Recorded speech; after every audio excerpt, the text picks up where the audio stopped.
Okay, so welcome everyone to a call to action, protect the right to family and prevent institutionalization for all children, challenges and solutions.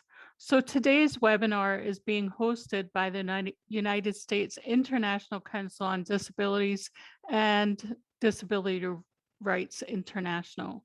My name is Isabel Hodge and I'm the Executive Director for UCIT, and UCID is a 30-year nonprofit that serves as both a technical resource and relationship builder to people with disabilities for NGOs, governments, and corporate partners. We are a membership-based organization with members spanning across the US, and please consider becoming a member of UCID as we are advocating for the CRPD and a permanent office on international disability rights at the US Department of State. There was a broad coalition of international organizations that worked on the call to action. The International Disability Alliance, Validity, Inclusion International, the European Network on Independent Living, and many others. The call to action has been endorsed so far by over 200 organizations and individuals. Our objective is to send a strong statement to the United Nations and state parties that children and families should be together. So next, I'm going to quickly cover some housekeeping items for today's event and then introduce our moderator. So please note that the webinar is being recorded. English to Spanish translation is provided. Click on the interpretation button at the bottom of the screen to choose your language. American Sign Language and International Sign Language are both provided. Access captions by clicking the closed captions button at the bottom of your screen, and use the question and the Q&A function or the chat to ask questions for our panelists, and we'll have some time at the end to answer some of your questions. So lastly, use the hashtag right2family when posting on social media during the webinar. And then next, I'd like to introduce today's moderator, who is Eric Rosenthal. Eric is the founder and executive director of Disability Rights International. Since establishing DRI in 1993, Eric has trained human rights and disability activists and provided assistance to governments and international development organizations worldwide. He received a law degree cum laude from Georgetown University and a BA with honors in politics, economics, rhetoric, and law from the University of Chicago. Eric has served as an advisor in the Public Interest Law Scholars Program of the Georgetown University Law Center and has been an adjunct professor of law and public interest advocacy. Thank you for moderating today, Eric. Thank you very much, Isabel, for that introduction. And it's great to have the U.S. International Council on Disability help sponsor this event. We want to get the word out far and wide in the United States and around the world. Our incredible coalition partners at Validity and NL and IDA and Inclusion International, and I'll add the International Federation on Spina Bifida and Hydrocephalus has been really key in helping to draft this call to action, which has now been endorsed by more than 200 disability and children's organizations and individuals around the world. I urge you to take a look at the call to action. It's posted on our website, driadvocacy.org. Right now, it is available in English and Spanish. We've got an easy to read version that we will be posting shortly. It's been translated to French and Mandarin Chinese, and a truly global statement of the importance of protecting children, of recognizing the right of all children to grow up in a family, and a call to the United Nations specifically the UN Committee on the Rights of Persons with Disability, the Committee on the Rights of the Child, that is meeting next week as part of their day of general discussion to discuss standards for protecting children. The UN committee needs to hear from a broad and strong and unified disability rights, children's rights, and human rights community that it is a fundamental violation of human rights, a total loss of dignity, a great danger to the life and health and well-being of any child to be forced to live without the love and care of a family and to be placed in an institution, no matter how big or small. We can call it an orphanage, call it a group home, call it a family-like environment. For the child, it doesn't matter what you call it. If they don't have a mom or a dad or a family member, just takes one person, an adult, a committed caregiver who's going to be their family member for life, that child will suffer tremendously. And that doesn't need to happen. The world is filled with the global shortages and want and need and terrible human rights violations. This is one of those human rights violations. This is one of causes of suffering on a large scale that absolutely does need to happen. It is a man-made creation by misbegotten paternalism, the idea that somehow we're going to help children with disabilities, children with behavior problems, children whose parents are just too overwhelmed and need support and have a hard time taking care of them, that somehow we're going to take those children away, put them in what we call alternative care in a residential facility or an institution, and somehow they'll be better off. Experience tells us otherwise. And so we have a tremendous panel today. The panel today is not just about the problems, but about the solutions. We're going to be hearing from family members and activists in Kenya, Mexico, Bulgaria, who have proven that whether the government is the friend or the enemy, and all too often, unfortunately, the government is not providing families with support.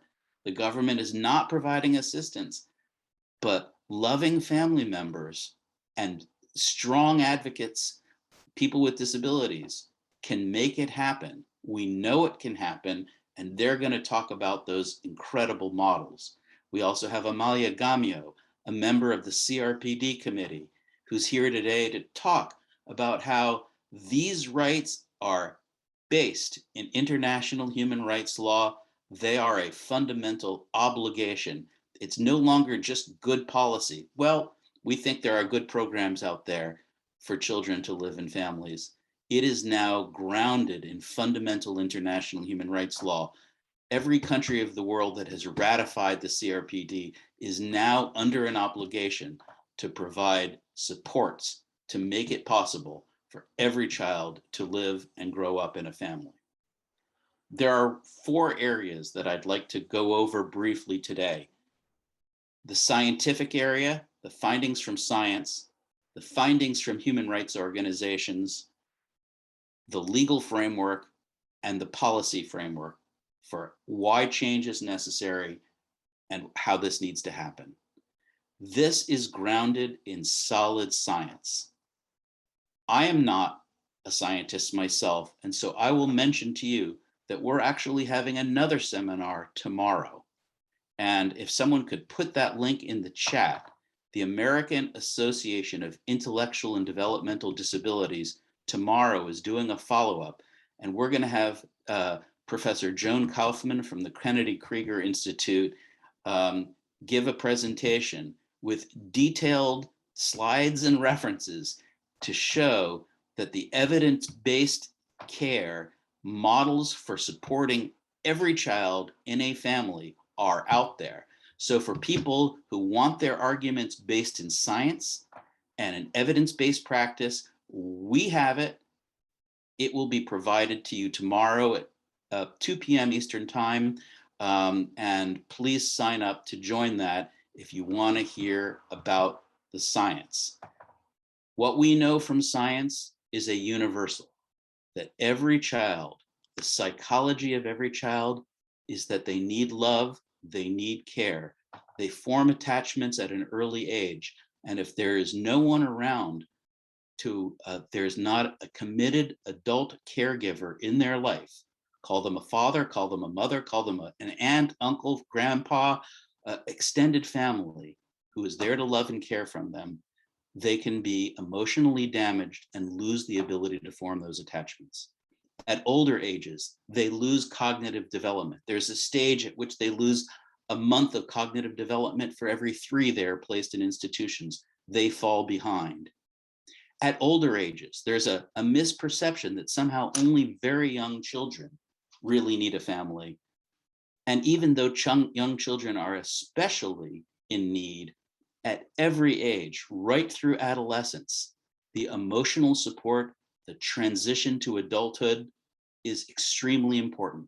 And if you toss a children into a group home with other kids who've gone through similar trauma, it's not as if there's great solidarity in being with other kids who've gotten through the trauma of losing their family and who have terrible difficulties as a result of mistreatment and trauma and abuse.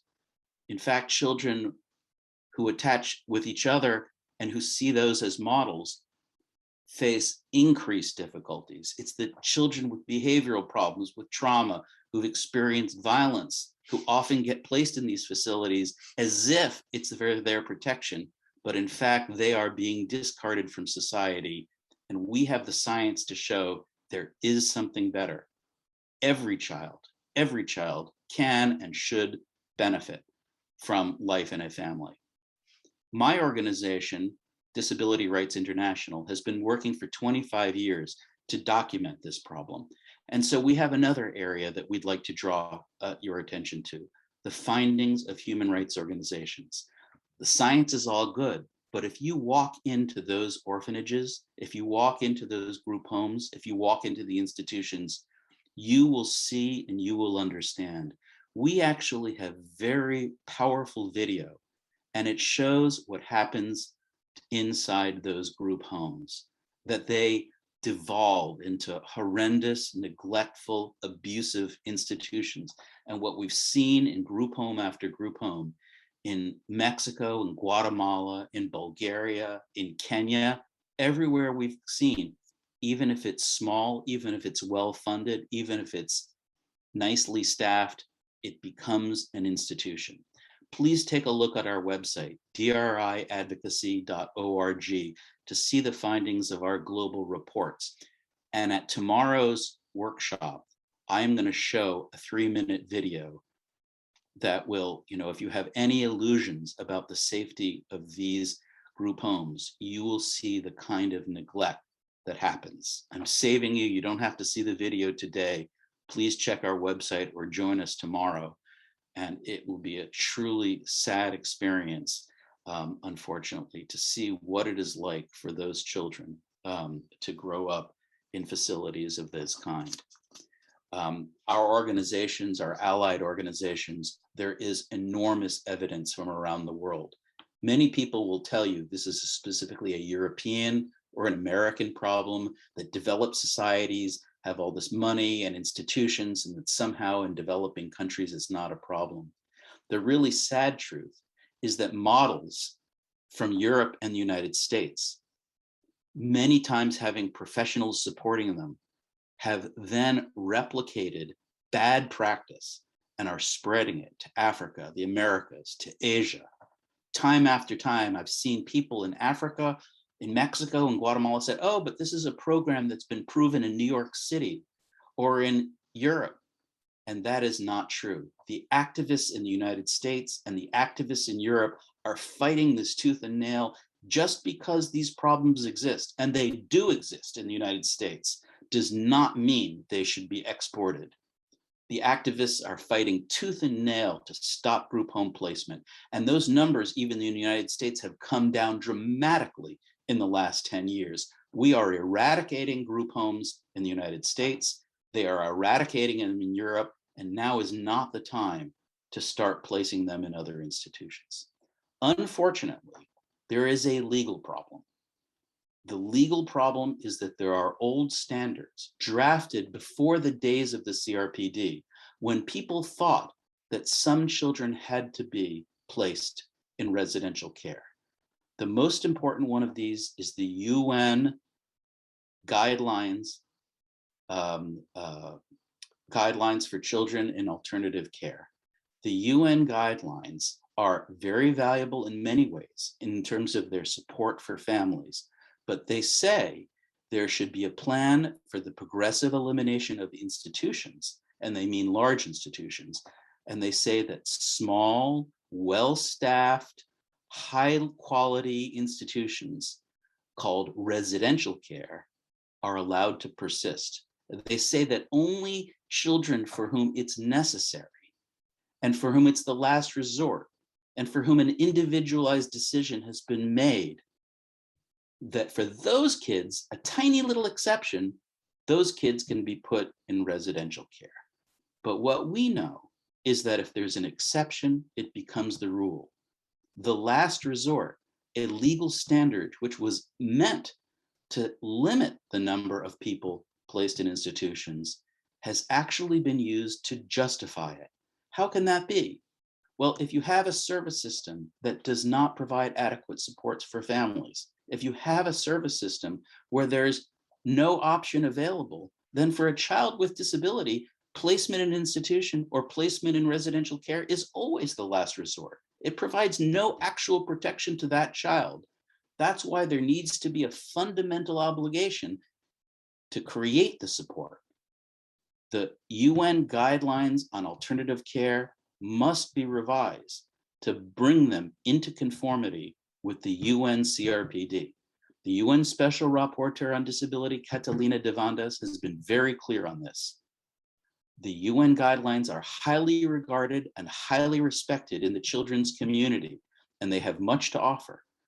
But their justification for residential care has been used an excuse for perpetuating discrimination and abuse of children worldwide, and we must bring this to an end. It is not okay that children can be put away and they say, oh, well, the UN guidelines justify it. No individualized determination is possible that says it is okay to put a child in an institution. No individualized determination is okay to say this child wouldn't benefit from a family, or because of their disability, they simply can't be in a family. We know that that is not true, that is inaccurate, and that stands in the way of reform. And the call to action is saying, update the guidelines, given what we know about science and what we know about human rights violations. The call to action is very clear. Please study it, about the policy changes that need to be made, because there are donors right now. The European Union is funding group homes. Many international donors, well-meaning, fabulous organizations who do great things to protect children and to protect people with disabilities, have unfortunately bought into this idea that for some children with disabilities or behavioral problems, well, we just have to have a backup system. And that backup system is hurting millions and millions of children. The donors need to get in line with international law and with international practice. I've written an article that's going to be published in the inaugural issue of the International Journal of Disability and Social Policy. If you write to my email, we can put it in the chat, erosenthal@driadvocacy.org. I can get you an advance copy of that article. It's got an in-depth legal and policy analysis that debunks, that responds to all of the arguments out there for justifying residential care. There is a response. The law is there. The science is there. The policy is there. Endorse the call to action. And now let's hear from our speakers. Our first main speaker is Amalia Gamio, a truly great and outspoken leader in the disability rights and the human rights field, who I've had the honor to know for 20 years. We've done great work together in Mexico. She's always been a leader in not forgetting about the children and the adults who are often overlooked in institutions. We're very proud to have her here today. I'm proud to call her a friend. The CRPD meeting is happening right now in Geneva, and she's taken time out of her day to join us. So we deeply appreciate that. And she's going to tell us about how the right to family for all children is grounded in the CRPD. Thank you, Amalia.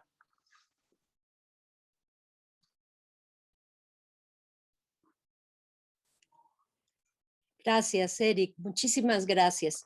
Thank you very much, Eric. Thank you, everyone, and good morning and evening, everyone. Thank you very much for this honor. I'm very happy to be invited to this very important event. The Convention on modelo médico de la discapacidad hacia the el modelo rights of people with disability is key in terms of human rights and is based on an amazing concept, inclusion, equality.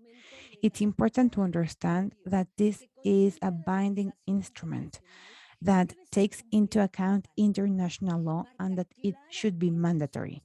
It clearly states that it opposes to the institutionalization of all kinds. This is stated by many articles. Article 5 talks about non-discrimination. Article 7 talks about children.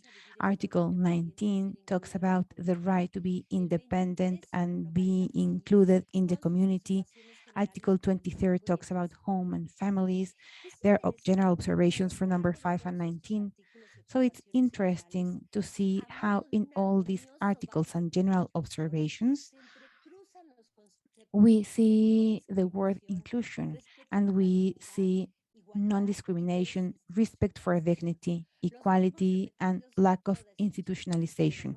We will see this concept over and over, but that's not a mistake. They are there because they should be there. Article 5, equality and non-discrimination, has a general observation, number 6, and it talks about non-discrimination and it relates it to Article 7. It states that articles should finish violence activities and institutionalization against children with disabilities. If we do not allow them to grow within their family, we are discriminating them. We need to implement different disinstitutionalization strategies. We need to make sure that children are living with their families or in other ways, but within the community. Non-discrimination is related to Articles 14, 15, 16, and 17. And these articles tell us that the committee is concerned because of those activities which are being discriminatory for children with disabilities. They are separated from their families. They end up being in institutions where we can see torture, where we can see cruel treatment, inhuman treatment, violence, among others.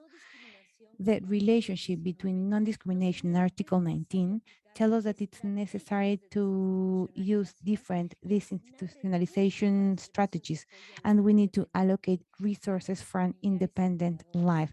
These resources need to be for those family members and caregivers. Having them in institutions means that we're discriminating them because we are not offering them the proper services. The relationship between non-discrimination and Article 23 says that separating children from their parents because of their disabilities, that separating them from one or both is discrimination. That having these children in institutions because of their disabilities is one way of discriminating them. Article 19 itself talks about the right to live in an independent way and be included in the community. This one talks both about civil and political rights, and it talks about social, economic, and cultural rights. This is an example of the interdependency that exists among human rights. Please pay attention because it says that those states that keep investing in practices such as these tiny homes are violating the social and economic rights, and they're violating the convention itself. This article has a general observation, which is number 5. That one states that living in an independent way and being included in the community are key concepts. And they mean living out of all kind of institutions. Large or small homes are still institutions because they have some elements. For example, they share staff, there's segregation, there's a paternalist approach. So both large and small homes are very dangerous for children. Family institutions are still institutions and they cannot substitute the care of the family. It also says that when talking about children, the essence of the right to live in an independent way and being included in the community is also related to the right of growing within a family. It's important to say that living independently does not mean living by yourself. It also says En el that artículo we need to 19 significa respect, must eliminate this institutionalization. We need to make sure that public and private funds are not spent in building new institutions or renewing the old ones. No, we should not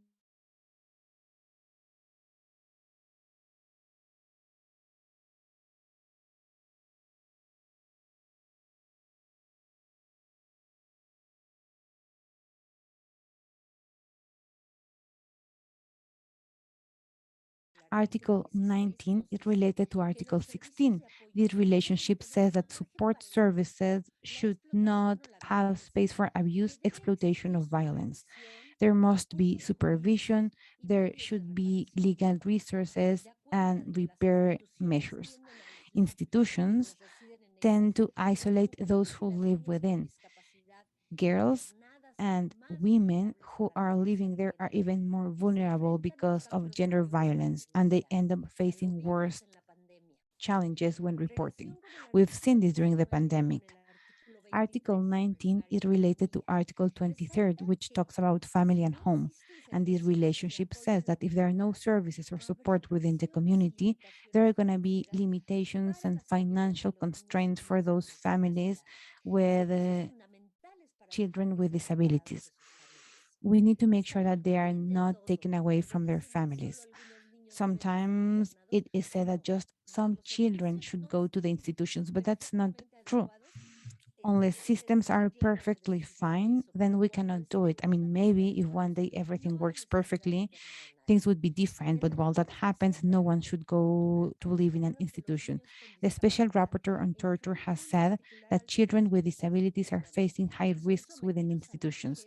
They are victims of negligence, coercion, sexual abuse, hunger, confinement, and bad environments, things that are considered by international law as torture. Article 20 of the Convention on the Right of Children and the General Observation number 9 of this same committee take into account the same concept when talking about people with disabilities. It talks about the need of inclusion. These children are suffering abuse and violence within these institutions, so we truly need to take them out. Maybe because the draft was created 30 years ago and the second one in 2006, the same year in which we were going to have the Convention on the Right of People with Disabilities, they talk about these institutionalization places. Both documents say that it's better if we're talking about small institutions or group homes. But now things are different. We know for sure that these are bad for the development of these children. We have to update such documents. All recommendations submitted by the committee to the states ask states to stop having these institutes for children. There are two different arguments given by those who think that institutions are valid in some specific cases. One argument is that there are persons with disabilities or children with disabilities that require care and that there is no other option to take care of them. And two, that we need time to implement other types of help, that we need schools, we need inclusive jobs, we need adapted houses and such things. Let me answer to this too. One, states must provide enough support for families not to abandon their children in institutions or for foster families to have enough resources. We need to comply with all conventions. Let me answer to the second point. This draft started 20 years ago. So back then, there was active participation of amazing organizations from people or persons with disabilities that were defending from back then and still defend the non-institutionalization. So this was drafted 13 years ago. Time has gone by. We cannot wait any longer. Let me close by saying that we need to send Literatura one existente common message. mostrado claramente los peligros de que los niños y niñas en We general need to understand the danger of having children in those institutions. It's important not to segregate children and children with disabilities in those institutions. Doesn't matter if they're small or big. It's actually more expensive to have those institutions than not having them. And we also need to understand that the convention is clearly stating that the only possible path is opposing to these institutions, to all kind of institutions, including group homes. We cannot have children with disabilities there. We need to have them within their families. Thank you very much. Thank you, Amalia. You're always able to get some complex law simplified and accessible for those of us out there to understand. So thank you very much. Yes, that argument of transition is very important. One of the ways they justify group homes is that it's a stepping stone towards community integration. And that is not true as a matter of law. Under international law, you can't move away from the protection of rights as a transition. And as practice, we find that group homes are not a stepping stone to the community. They are a dead end where children are lost and never get up included in families. We will move on now to our next speaker. Fatima Wangare runs the Kenya Association on Intellectual Handicap, which has members throughout the country, family members deeply committed to supporting children live in the community and live with families. We visited Kenya and were warmly welcomed and extremely impressed by what we saw in what Fatima had done. Kenya is a country where there's enormous stigma against disability. Many of the members of her organization told us that when a child with a disability in Kenya was born, there was pressure on the part of the community to kill that child. There's infanticide. There's unbelievable discrimination.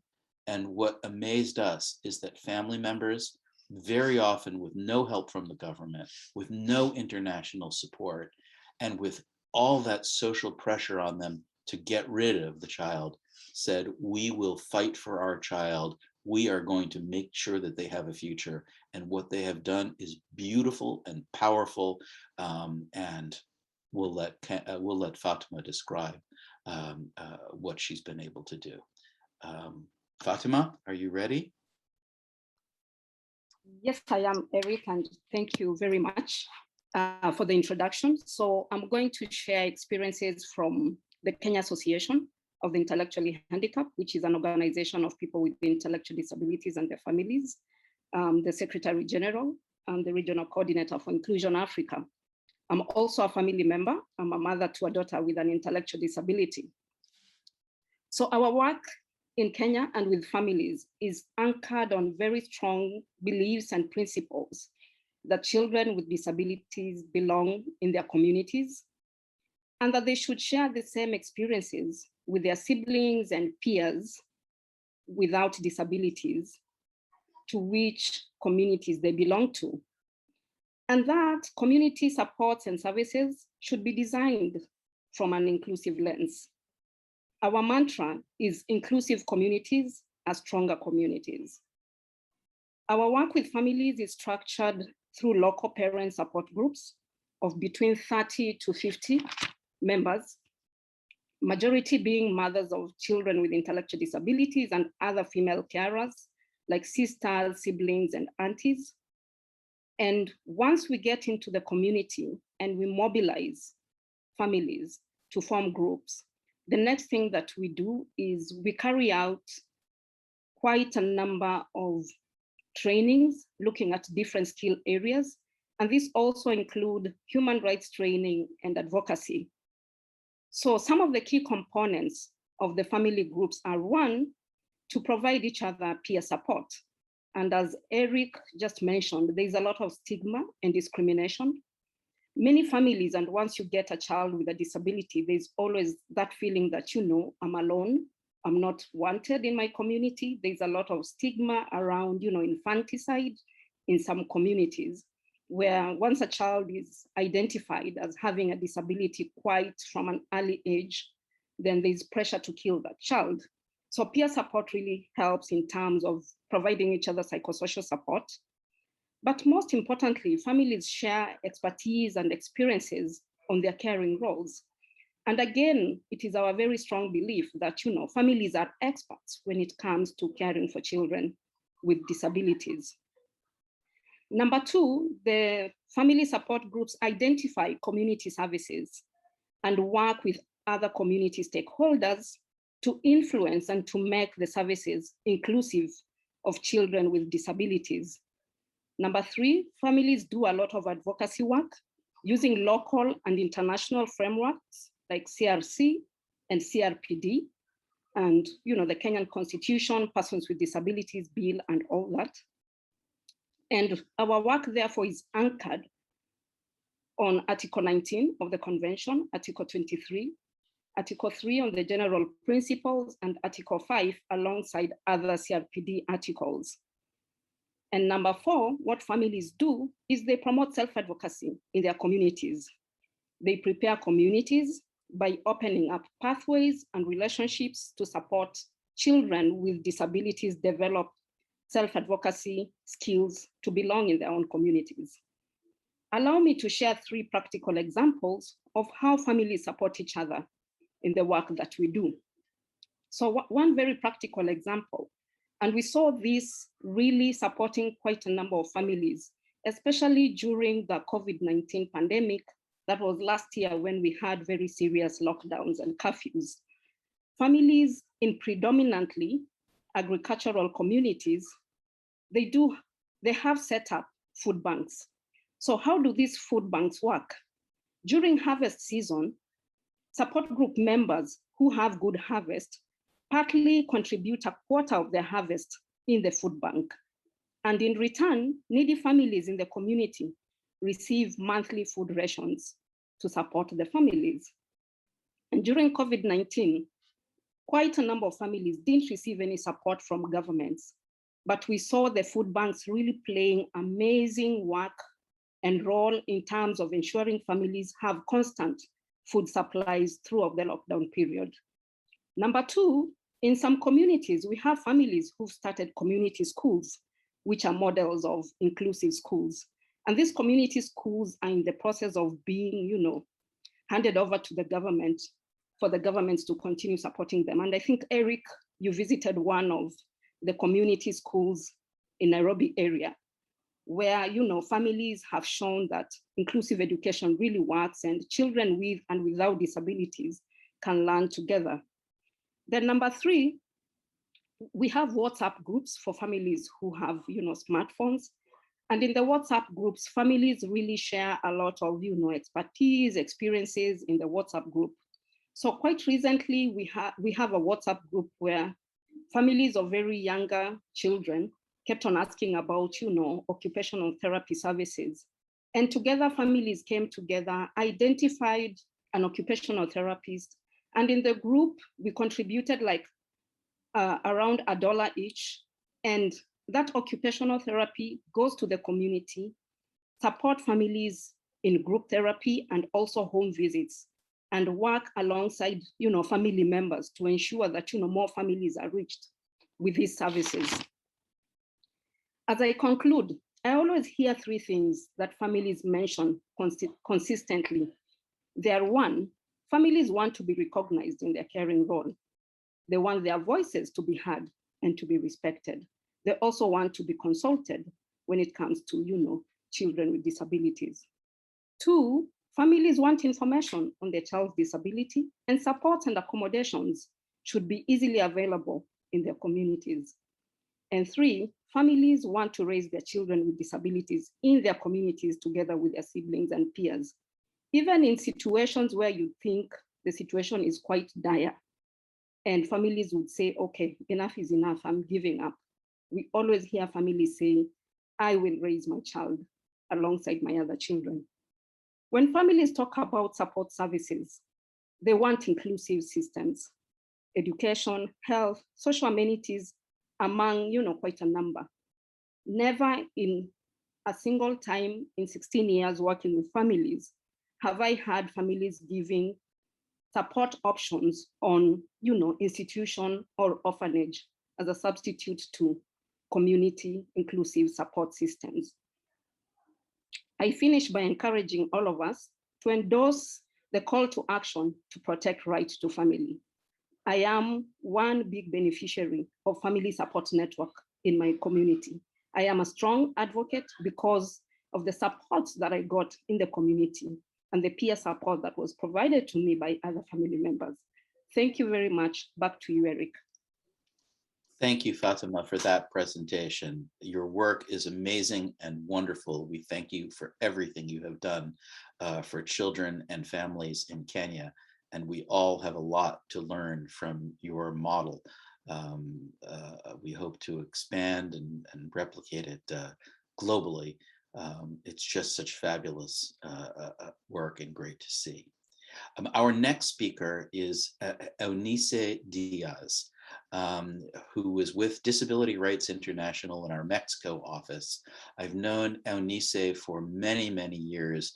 Her work is incredible, again, in fighting against discrimination and stigma in Mexico.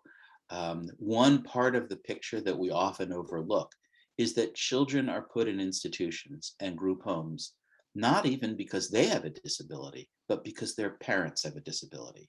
And there is a widespread belief that if you have a disability, you can't be a good mother or can't be a good father. And that is pure prejudice. It is wrong, it is dangerous, and it is a form of discrimination under international law. Onisei can tell her own story about how all the pressure she was put under to deny her the right to have her own child. She has faced discrimination as a person with a psychosocial disability in Mexico. She's fought back. She's been an incredible leader and is a beautiful, strong voice. I'm proud to have her as a member of our staff in Mexico. Onisei will be speaking in Spanish, and I should have mentioned earlier when Amalia spoke, we have simultaneous translation. So for those of you who don't speak Spanish, just click the translation button at the bottom, pick English, and we should all be able to hear. So thank you. We welcome you now, Onisei.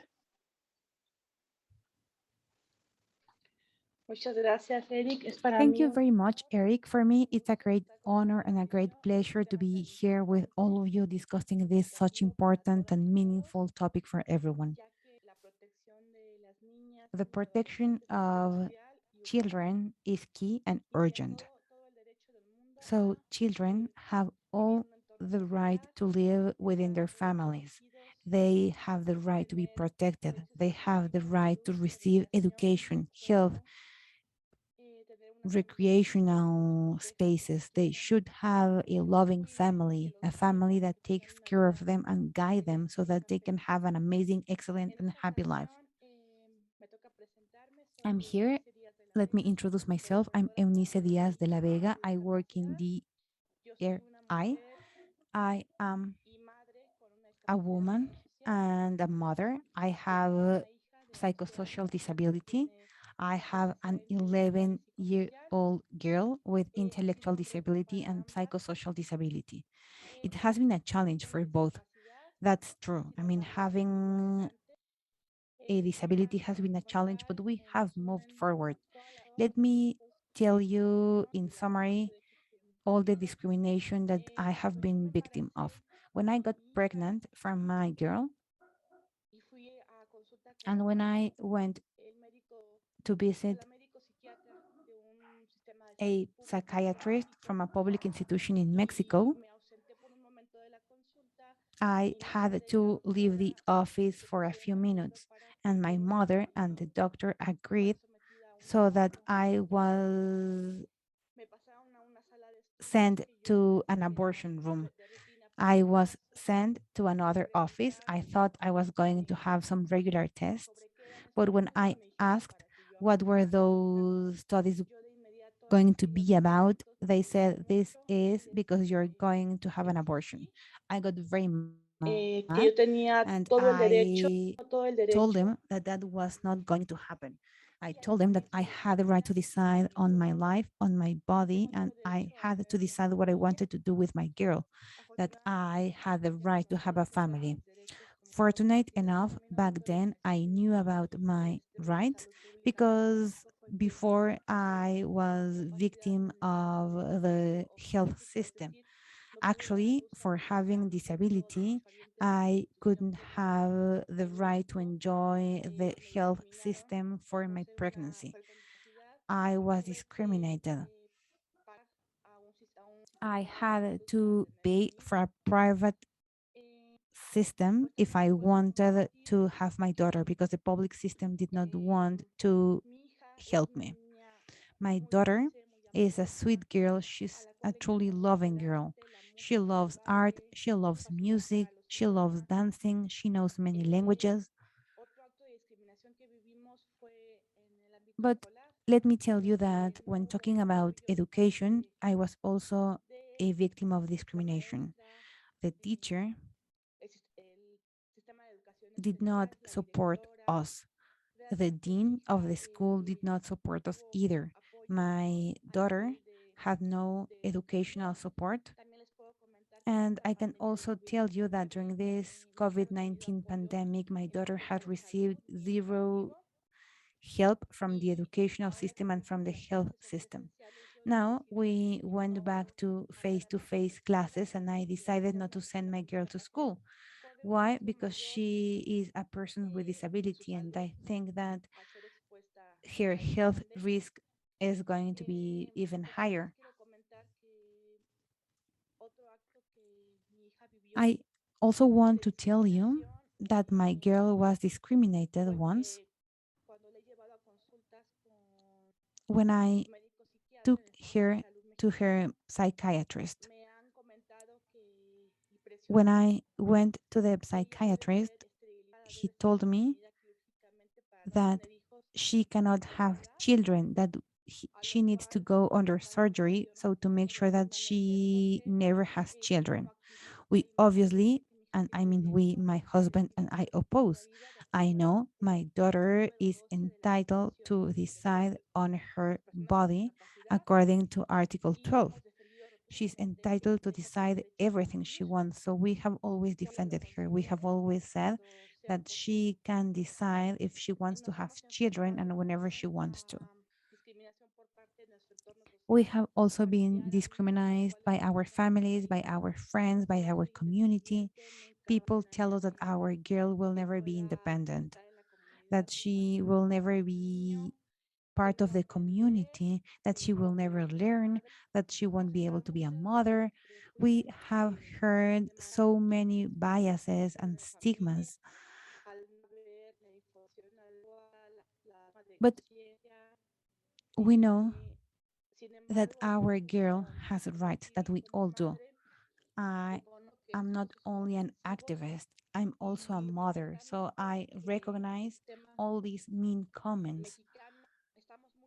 And I can tell you that the Mexican system is far away from a good model. We do not have a model with human rights.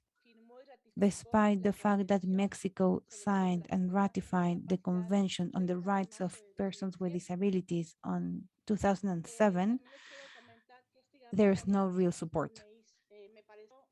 I think this call to action is very meaningful, and I truly invite everyone to join the effort.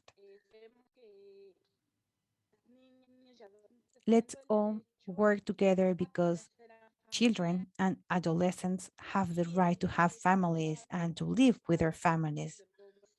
So it's very important that we all join efforts.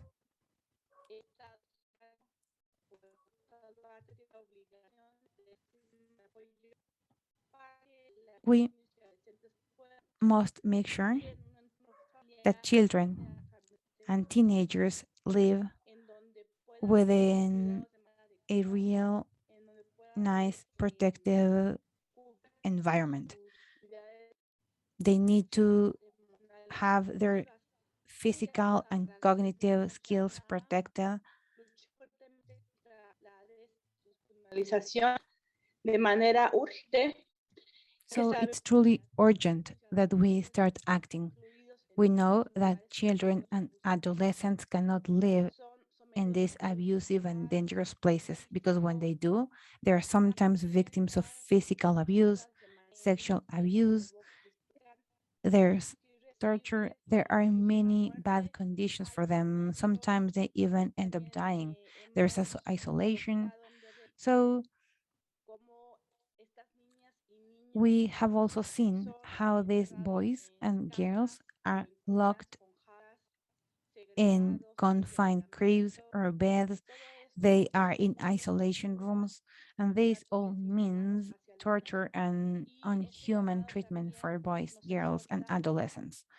So this call is for everyone to act. Let's continue acting. Let's do everything we can from our own area, but let's be strong and let's continue strongly fighting for this.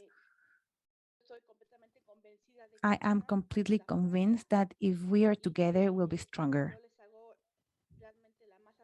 So I kindly invite you all to join the call because all children have the right to live with their families.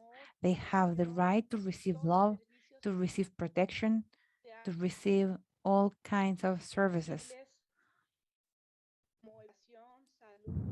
They should receive health, education, they should be able to play, they should be able to play sports as well, to do cultural activities.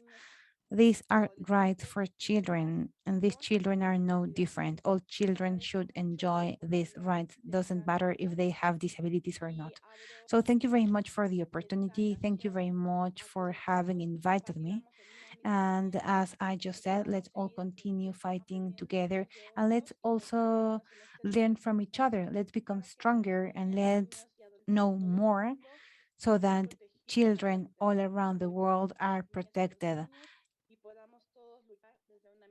So yeah, let's all fight from one common place. Thank you very much for your attention, and I wish you all a wonderful day. Thank you very much. Thank you, Onisei, for that very powerful presentation. You are living proof about what it means to not take no for an answer. They told you no, they told you you couldn't have a daughter, and you have a beautiful and loving daughter. And I am sure she is so happy that you did not listen to all of the people around you who said it was not possible. That's all we need. We need strong people like you who can show the world um, that mothers with disabilities can be great mothers and that it is all possible. You know, I'll also mention, I didn't say in my introduction, that Eunice was part of a very innovative project that we at Disability Rights International ran to document the problem of sexual abuse and denial of reproductive rights in Mexico. Onisei was part of a team that trained former psychiatric detainees, women with psychosocial disabilities, to speak to their peers and document these problems. They conducted a survey that showed that nearly 50% of women in the mental health system were abused in the mental health system, sexually abused, and nearly 50% of women with psychosocial disabilities who became pregnant were pressured to have an abortion or were sterilized without their knowledge or their consent. So Onisei is a great human rights investigator and advocate, not just a good mother, but also an amazing advocate for her peers. And your work is great. It's posted on our website, www.driadvocacy.org. The report is called Twice Violated. We have it in English and in Spanish. Our next speaker is Kapka. I won't try to pronounce your last name because I will surely butcher it. Kapka from Bulgaria, who runs Independent Living Center Bulgaria. She's a board member of the European Network on Independent Living, one of the key coalition members who drafted this call to action. Kapka has been a tireless advocate for the rights of people with disabilities, and her work demonstrates a point that is often overlooked. We are too often divided between children's groups and disability groups. Disability groups often don't take up the word of children, and children's groups often don't realize that adults with disabilities are allies. They are necessary allies. If you're trying to help children with a disability, they need to enter into a society that is inclusive of them. And if children's groups don't work with adult disability groups, those children are fated. You can have the most beautiful, wonderful programs for kids, but when they hit 18, they become adults. And if the only option for them is to then be dumped in an adult institution, that doesn't do anything for anybody. It undermines everything and throws away their life. Kapka has been a woman who has always looked out for children and people with disabilities. She can tell us a lot about what has gone wrong and what needs to go right in Bulgaria, Europe, and around the world. Kapka? Thank you very much, Eric, for your introduction. And yes, I am going to present to you guys why it is important to have children's groups and adult groups working together for a more inclusive society. I am affiliated with the Center for Independent Living in Sofia, which is merely the only advocacy organization run and controlled by disabled people. What we do is usually speak for ourselves, which is not very often the case in my country. Usually other people speak for disabled people, children or adults. What we do is speak for ourselves and encourage all disabled people to speak for themselves. Now, a little introduction to Bulgaria.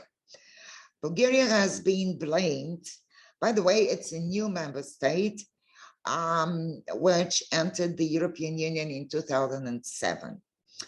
And it has been blamed for over-institutionalization of its disabled children. And the international pressure made at some point the government to start large-scale deinstitutionalization process, engaging resources from national and international programs. Millions of euros were invested in setting up different residential services provided in the community. Can you imagine how it looks? Residential service provided in the community doesn't make sense at all for people who know what it means. Still, it is needless to say that all these services have been similar in representing the generic form of what we call small group home. These were new facilities, similarly to the old ones, which do not provide space for privacy of the residents, which fail to develop the social skills and never encouraged their residents to live and live independently. Thus, actually, the deinstitutionalization process turned into a simple relocation of large cohorts of disabled children and adults from large to smaller facilities. And here it's, I need to really thank Eric Rosenthal, as well as Disability Rights International, for their report, which was issued a couple of years ago, showing the sad reality of deinstitutionalization in Bulgaria. And the conclusion is very simple. The Bulgarian deinstitutionalization model is not such a model to follow after all. The whole process started back in 2007, the year when Bulgaria became an EU member, and BBC4 showed Kate Bluett's documentary, Bulgaria's Abandoned Children, uncovering horrific conditions endured by disabled children in isolated institutions. And here is mistake number one. I would like you to follow the mistakes that I will focus on. For publicity and fundraising reasons at the time, media coverage targeted wrongly the living conditions instead of focusing on quality of life. This is a huge mistake because it failed to recognize the respect for basic human rights and opportunities for development, which were missing for the children and adults in institutional care. So this coverage helped to make the argument a matter of investments in new, smaller and nicer buildings, which were set to host community-based services while keeping the old culture and practices of institutional care. The situation was shown in a number of monitoring reports produced by international agencies, but it never got really recognized by the government and public policies. At the same time, the government was proud of its accomplishments in deinstitutionalization, since Bulgaria was allowed to combine European funds from different operational programs and instruments.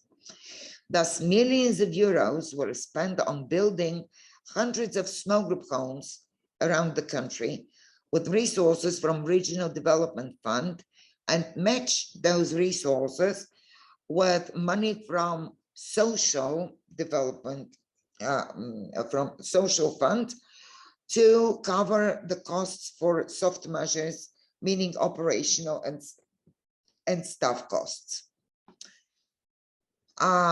Today, it is widely advertised that Bulgaria managed to close its institutions for children. And here comes mistake number two. This statement was merely enough for the European Commission not to look deeper into the system and see that the government failed to use the money for changing the system, for investing in mainstream facilities to remove barriers and make services accessible and affordable for disabled children and adults. Social workers, art therapists, and all sorts of professionals were hired by the services to look after the children and adults in small group homes day after day without making any efforts to help them learn and develop skills for independent living. The quality of life of these residents was not improved, and this is very well shown in the report issued by Disability Rights International called A Dead End for Children, Bulgaria's Group Homes. I warmly encourage you all to look at the DRI page and find the report, where you can see also a short video with horrifying shootings where the quality of life, one can see the quality of life those children have in small group homes. The system failed to support families, to help parents look after their disabled children at home, and thus making them somehow pushing them to agree to place their children in institutional care. CIL, my organization, advocates and keeps advocating for the fact that closure of institutions does not necessarily mean the institutionalization. We keep focusing on promotion of the Convention on Rights of Persons with Disabilities and its Article 19, as well as the Committee's General Comment 5, which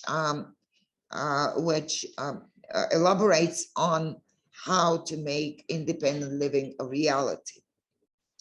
However, authorities didn't listen, and they continue to ignore our advocacy activities. There was no political will to implement real policy reform and mainstream disabilities in all public policies, so that parents will be supported, their disabled children will grow together with their peers, and the society as such will be enriched with an isolated group which does have abilities to contribute as well. There was no pressure from the international community on the policymakers either. So even there was an ex-ante conditionality for use of international funds, requiring national governments to have officially passed the institutionalization strategies, but no one bothered to look deeper into these strategies and see that there was no attempt for change whatsoever. To the contrary, there was a widespread understanding that some disabled people would not be able to live independently in the community. Totally unacceptable notion. And I hope this notion will be very much tackled during the tomorrow event on alternative care. There is no disabled person that would not be able to manage, properly supported in their daily life. But here the key word is properly supported. This is the real notion. A couple of years ago, my organization did a 3-year project in a small group home in Lukovic, a small town like some 100 kilometers away from Sofia. A bunch of young disabled adults were placed there who have been in institutional care for all their life. The project was called LSD. LSD stands for Learning for Social Development. And we try to target both disabled residents and the local community, as well as service providers. As a part of the project, we renovated the group home in a way that to provide every resident with a private space and conditions to live in their own room, which was not the case before. Please wind up. Okay, sorry. Mistake number 3, I want just to finish on that, is that money goes to the service providers, not to disabled people and their families, which remain unsupported. So therefore, I think it's very important to join the call to action and to make sure that this situation will be changed very soon, because my life is not going forever. And I want to see this change in my lifetime. Thank you very much. Thank you, Kapka. I think we're going to see the change in your lifetime. This is something that is long overdue, and we now Yes. have an incredibly broad coalition making these demands. But we thank you for your energy and for keeping up the fight despite amazing opposition. I know there were many, many times in Bulgaria where you were all alone and you were the only voice speaking out, and we hope that the voices are now spread and broader and wide, and together we can bring about essential change. So thank you very much for that. Please remember that no disabled person deserves to live in institutional setting. Absolutely. And it's not just kids. The truth is, we've been talking about kids. No one. But no one. Institutions for adults and even group homes for adults can be a problem. So your model for independent living and your advocacy is very much appreciated. Our final speaker today is Connie Lauren Bowie from Inclusion International, a worldwide organization of people with disabilities and their families, who is doing incredible work to create solutions to this problem globally and to fight for the enforcement of human rights. Connie? Thanks so much, Eric, and thank you for organizing today's session. I've really been listening to the speakers and hearing very much the, I think the sense of indecency and discrimination that we see in children continuing to be put into institutions. And it's made me reflect this morning on the history of Inclusion International as a movement. And I think that it's, as the executive director of a global network of organizations, I often feel we see tremendous forward movement on human rights. And yet, so fundamentally, the reasons our members came together over 60 years ago haven't changed.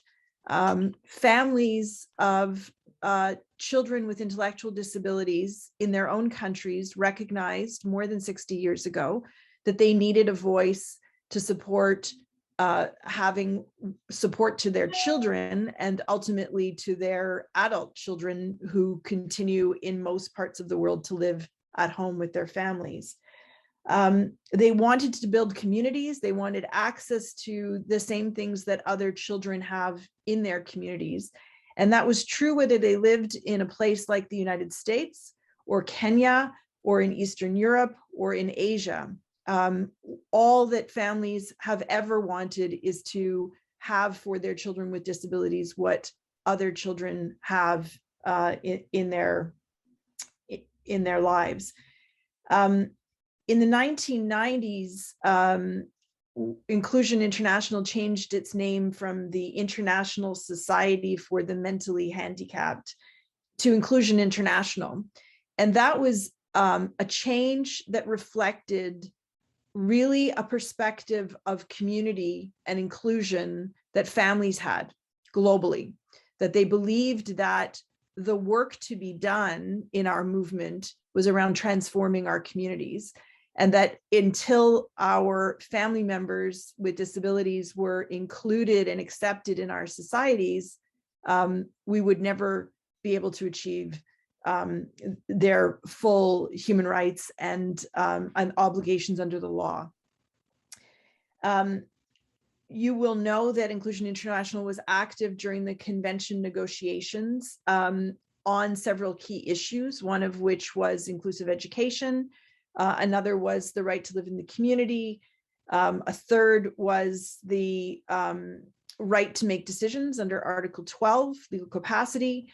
And one of the only voices, I would say, in the disability community that spoke up for the rights of families and that the role that families play in ensuring people can be included in the community. That voice of families has not always been welcome at the tables of the disability rights community. It's certainly not always welcome in the rights of the child community.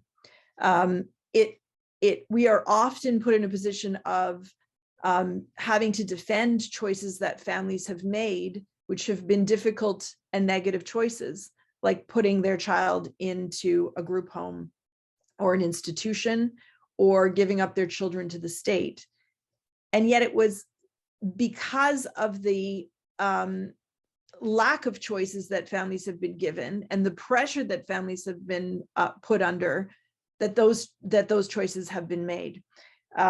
We know that in the majority of countries around the world, families are given little or no support, mostly no support, when they have a child with an intellectual disability or a child with any form of disability.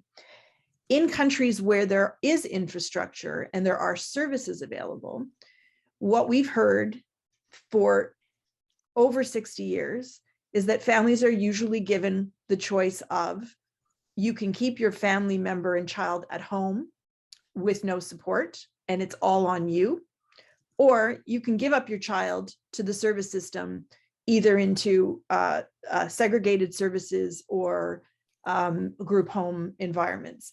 And that false choice for families has had a legacy of negative impact, not only on the family as a unit, but on children who've been left to be raised outside of their family home, and usually and most often in segregated environments. So I think that it's easy also for us to reflect on some of the horrific stories we've heard about the situations in those group homes and the violation of human rights that exists in those homes. What I think we neglect sometimes to recognize is that even in the most well-funded systems, there is a devaluing of people with disabilities, and particularly of children with disabilities. And that is not unique to places like Kenya, where Fatma told you about the pressure for infanticide. It also exists in European and North American countries. I just was reminded this morning of the work of Dr. Peter Slinger, who some of you will know, argued that killing children with disabilities was not morally or ethically equivalent to killing a human being. The fundamental devaluation in our societies of people with disabilities and of children with disabilities, it overrides all of the policy mechanisms that are put in place and how people are supported. So I think that one of the important things about the calls to action is to recognize that this is not a new fight. It continues to be a fight that our members of Inclusion International have been fighting for decades and for generations, but now is the time. We have an opportunity in front of us to bring these conversations to the fore, to show that not only is the discrimination that that people with disabilities face unacceptable, but that families actually are part of the solution. And I want to just refer to Gerard Quinn's comments yesterday, where he talks about family as the ecosystem. And I think one of the things that we have not done enough on is explain what investing in families would look like. What does it mean? And I think today's speakers did a nice job of giving some examples of those models and how they might be used. But I think that it's important to begin to be creative in our public policy work and thinking about, how do you deliver disability supports within the family? How do you think about income support for families so they can take care of their family members? How do we make sure that families have access to respite, peer support, and that they are given the skills to be the advocates for building communities that are inclusive? So I urge you to join the call to action. I thank the organizers again for this opportunity. And I think that we should be considering this part of the conversation as a beginning, to a longer public policy discussion about what the alternatives are. And I think tomorrow's webinar will also be touching on some of those. Thanks, Eric.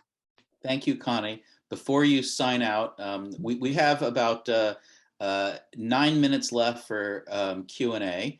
And let me ask you, Connie, in your view, what can UNICEF, what can the UN Committee on the Rights of the Child do better to take a stand on the right to family for children?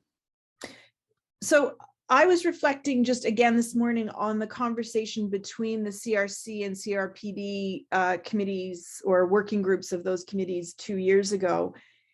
And I think one of the real challenges we noticed, Eric, in those discussions, which UNICEF, at which UNICEF was participating, was the language that we use in the child rights community and the disability community is very different. The child rights community uses, and UNICEF, for example, uses child protection as the lens through which they think about disability. The experience of that for the disability community is protection has always meant segregation. And I think we have to find language that bridges the rights of people with disabilities to make choices and be included, and the language that has evolved around child rights, which is about the best interests of the child and the protection language. And so one of the first things that needs to happen is a bridging between these languages. I think the calls to action give some very practical policy ideas about how we could begin to bridge those languages. Thank you, Connie. Yes, we've got to get out of the language of just referring to it as child protection. We're talking about child rights, non-discrimination. Children should be in a family like everyone else. And I think Gerard Quinn's comment that it's beyond equality, it's about their fundamental humanity. It's dehumanizing to assume that a child should get anything less than a family. We have to recognize them as full human beings, which means growing up with a family. Let me ask you the same question, Amalia. Thank you for sticking with us. What's your message? The UN Committee on the Rights of the Child is meeting next week for the day of general discussion. What would you like to say to the committee?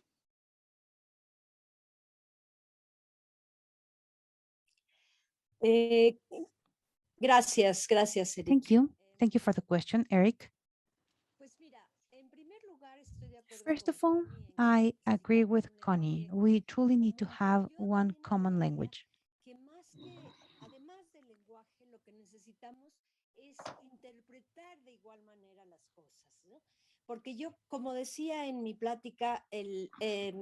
We need to be able to understand the language in the same way. The convention is still talking about institutions. The convention is still saying that it's better if we have small institutions, and those are things we need to change. The general observation number 9 talks about the same. So they need to understand that 20 years have gone since the convention was created. Well, since the process or the draft started, and 30 years since the Convention of the Rights of Children started. We need to update that. There's no way to sit down and work with something that was good, well, not for us, but something that, let's say, that was good for them 30 years ago. It's something that we cannot accept anymore. That's number one. And number two, they keep saying that sometimes it's necessary for children to live within institutions. And then they say it's better if we're talking about small houses. But they keep saying this, and we need to continue working to make them understand that there's no one single case in which that is better. There is not one single case in which we need to do that. Doesn't matter if these houses exist, children should remain home, and governments should support differently. They should provide funds or services for families, but that's different from what we're doing right now. So that's what should be happening right now, and we cannot wait any longer. So hopefully they finally understand this. Hopefully in this new discussion, they understand what we should be really doing. Thank you. Thank you, Amalia. Thank you very much. Let's see if we have any last questions. Can I say a word? Yes, Kapka, and then I want to give Onisei a chance also to address the United Nations. Kapka? I wanted to suggest that the United Nations should be tougher on national governments to make sure that international instruments are applied correctly in all countries who happen to be signatories to these instruments. And secondly, to make sure that no special places for disabled children or adults are built anymore. But barriers in the mainstream environment are demolished, are taken away, so everybody can feel safe and comfortable in mainstream environment. Thank you. Thank you. I totally agree, and I think we all do. Onisei, do you have one last word that you want to say to the United Nations?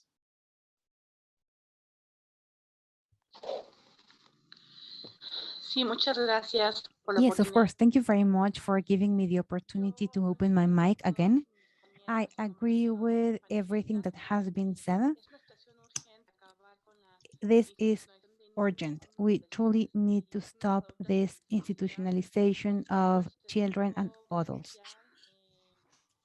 I've seen it firsthand. De compañeras y compañeros con discapacidad. El hecho de seguir So we need to change things. We need to stop having these abusive and dangerous institutions, because by having them, we end up generating more harm to these children and persons with disabilities. So I agree, as I said, with everything that has been said. We urgently need to start working differently. We need to make sure that the UN works differently. Maybe they could sanction those states that are not complying with these conventions. Maybe they can sanction those states that are not truly protecting the rights of persons with disabilities. We cannot continue doing what we have done any longer. We cannot live in a world in which the rights of persons with disabilities are not protected and considered.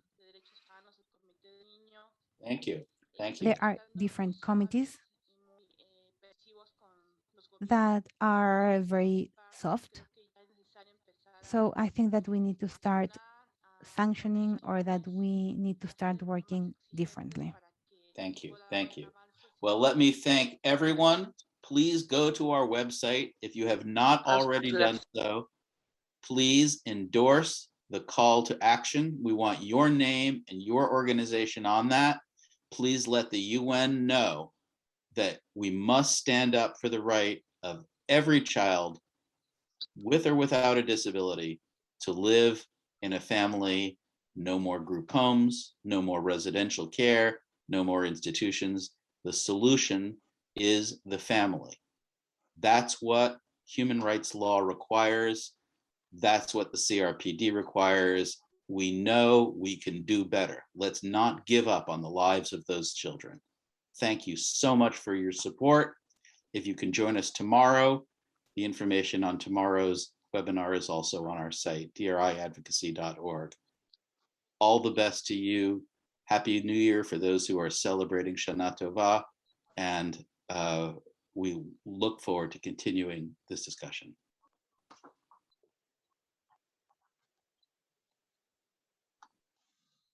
Gracias, excelente día para todas y todos. Un gusto saludarlos y estar con ustedes. Gracias.